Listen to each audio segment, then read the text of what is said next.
જમીનદાર હતા. તેમની ગામમાં મોટી જાગીર, વિશાળ મોટો બંગલો અને સુખ સાહેબીવાળું જીવન હતું. પણ એમને કુસંગમાં જુગાર રમવાની લત લાગી. રોજ કુસંગીઓ સાથે થોડો દારૂ પીએ અને જુગાર રમે. કુસંગના પાસમાં બધું શરૂ થયું.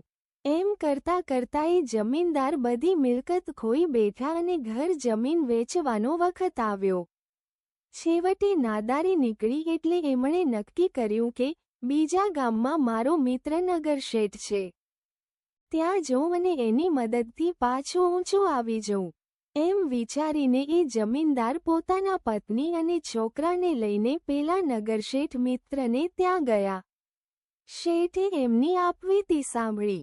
પછી જમીનદારે કહ્યું કે મને 50,000 રૂપિયા આપ તો ધંધો કરી ઊભો થઈ જાઉં. ત્યારે પેલા શેઠે શાંતિથી કહ્યું, જો ભાઈ, હાલ મારે પણ પૈસાની ભીડ છે. થોડા વખતમાં કંઈક સગવડ થશે પછી તને આપીશ. હમણાં ગામમાં આપણું મકાન છે. તેમાં તું તારા પત્ની અને છોકરા રહો. મારા ઘેટાં બકરા છે તેને ચરાવીને તું ગુજરાન પૂરું કર અને કંઈક ધર્મ કર.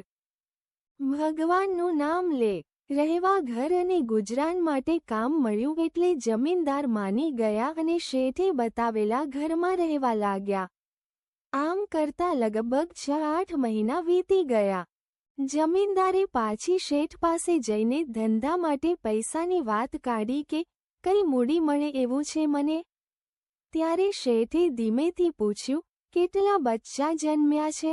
જમીનદારે કહ્યું કે 6 બચ્ચા બકરાના જન્મેલા પણ બધા મરી ગયા. પછી શેઠે પૈસાની બાબતનો જવાબ આપતા કહ્યું, હજુ પૈસાની સગવડ થઈ નથી. થશે કે તમને તરત આપીશ. ત્યાં સુધી તું સારી રીતે ભગવાનની ભક્તિ કર. આમ દરેક વખતે જમીનદાર ધંધો કરવા માટે પૈસામાં એડવર્ટાઇઝમેન્ટ ગઈ ત્યારે શેઠ, બચ્ચા કેટલા જીવ્યા? એમ પૂછે અને જમીનદાર દર વખતે પ્રમાણિકતાથી જવાબ આપે. એક વખત કહ્યું, 10 બચ્ચા જન્મેલા, એમાંથી 1 બચ્યું. બીજી વખત કહ્યું, 12 જન્મેલા, 3 બચ્યા. ત્રીજી વખત કહ્યું, આ વખતે 9 જન્મ્યા, 6 જીવ્યા. અને છેવટે એક વખત કહ્યું, 15 બચ્ચા થયા. બધાને જીવ્યા આ વખતે તો. જેવું શેઠે જાણ્યું કે બધા બચ્ચા જીવ્યા છે કે તરત તેમણે જમીનદારને કહ્યું, તારે કેટલા પૈસા જોઈએ છે બોલ. હવે તને પૈસા મળશે. જમીનદારે નવાઈ સાથે પૂછ્યું કે હવે કેમ? અત્યાર સુધી 3 વર્ષ પૈસા કેમ ન આપ્યા? ત્યારે શેઠે સુંદર ખુલાસો આપતા કહ્યું, તારા ઘેટાં બકરાના બચ્ચા મરી રહ્યા હતા.